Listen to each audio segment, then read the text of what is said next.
Hey everyone, welcome back to the channel. Today we're going to talk about the recent action in silver. Then we'll do some chart work to illustrate how previous selling can impact today's price. Finally, I'll share 3 concepts stackers can implement today, especially if the last few weeks have left you feeling like your silver bags aren't as full as you'd like them to be. As always, this content should never be confused with actual financial advice, because I'm not a financial advisor. My approach to holding precious metals like gold and silver as savings in a well-diversified portfolio is not for everyone or every situation. And with that, let's jump into today's topic.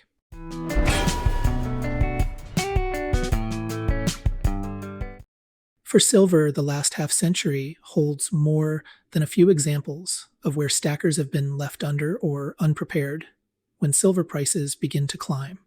The infrequency and violence of these moves creates a subtext for silver stacking that drives feelings of urgency, worry, and regret.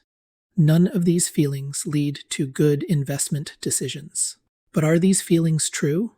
Or is it a cocktail of subtle and not so subtle manipulation, attempting to instigate actions that are against your best stacking interest? Maybe a long-term chart can help. This view takes us all the way back to 1980, when the Hunt brothers cornered the market and drove silver price to $50.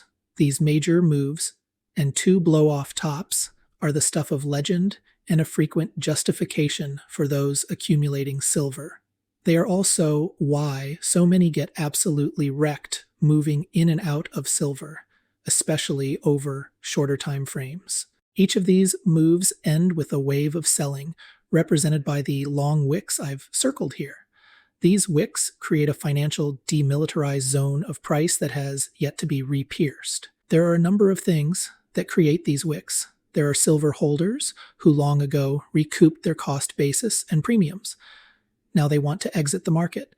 Then there are silver bag holders who have held on long enough since the previous run to get back to even, treating fresh momentum buyers as exit liquidity. I'd like to take a moment and look at just how destructive silver premiums can be when the animal spirits are charging. The high water mark for silver in April has been the 12th, when price knocked on the door of 30 before reversing.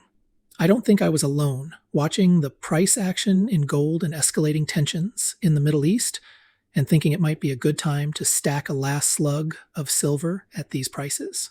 What would things have looked like if an intrepid silver enthusiast had bought silver, say, American Silver Eagles that morning? Revisiting Son of a Silver Stacker's morning market update from April 12th, Eagles were changing hands for $37.50 at Money Metals, with an $8.19 premium on Eagles. Spot was sitting around $29.30. Money Metals premium on Silver Eagles rang the register that morning at 21.8%. When silver reversed lower towards $27, there are only a few choices this stacker can make. He can put it in the back of his safe and forget about it for a decade. He can pull the ripcord, lock in the loss, and sell. Money Metals was paying $29.37 the night this episode was made, or he could hang on until he gets even and then sell. So what is the right move here? Well, I think the answer is, it depends. Over the last month, I've been talking about this breakout from a multi-year wedge formation and the sustainability of the move for long-term progress, past $30 and upward. Personally, I think this pullback, while abrupt, is healthy. If we can chop sideways for a bit here, maybe 2 months or so, I think we have a better chance of exhausting the relentless selling between here and 30. Near term, I'll continue to dollar cost average here. This volatility doesn't really have an impact on my decision-making beyond that, so I'd fight the urge here to get back to even, and had I taken any Silver Eagles at $37.50, I'd absolutely not make my losses real. Over the long run, I think assets continue to rise. However, it is important to remember that they won't necessarily be worth more. It'll just take more pieces of green paper to buy them. As promised, here are 3 strategic moves. I think of them more as habits. For silver stackers, old and new, to take as they plan, especially when there is a fear that our stacks aren't as large as we'd like them to be for the action many are anticipating. Move 1 is easier to say than do, but is critical to long-term stacking success, and that is to just relax. When you feel like you must do something, don't. Instead, turn off your computer, go eat a sandwich, marinate some ice cubes in bourbon, sit in your favorite chair, and stare at your favorite wall for a while, whatever it takes. Then come back and take a good look at the market. Rarely is there a real reason to rush into precious metals. This means that yes, you may miss short-term trends. However, buying silver for a short-term trade seems like a good way of getting your head handed to you, if I'm being honest. To own silver is to play the long game. This means going into a legitimate breakout comfortable with the bags you have filled, not the bags you'd like to have. The second habit is short and sweet. Your job is to live to fight another day. That's it, nothing more. Going all in on silver is a widowmaker of a trade. Over-allocating to silver is a mistake. Buying silver on credit is a horrendously bad move. So just don't. While it is easy to call silver an investment in conversation, I know that I'm guilty of it. Frequently, I'm always better served when I think of and treat silver as an alternative form of savings, and to think about how I'm planting trees in whose shade I might never sit, but my son will.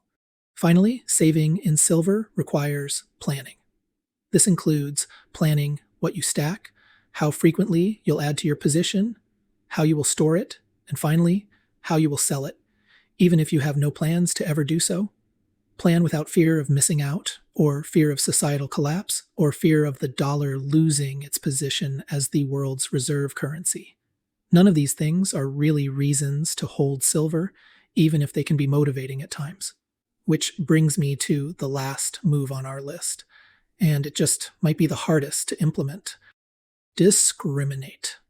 Not against people, but about ideas. YouTube is full of slick silver content about a constantly changing and impending apocalypse that you can shoot directly into your jugular. But just because you can doesn't mean that you should on a regular basis. While there are many outstanding creators in the space, you need to make sure that when someone in the business of selling silver is also telling you now might be the last chance you have to back up the truck, well, maybe you're more likely to get run over by a truck instead. Make a plan. Stick to it. That's probably good for now. Thanks for sticking through to the end. I appreciate the time you spent. Until next time, cheers.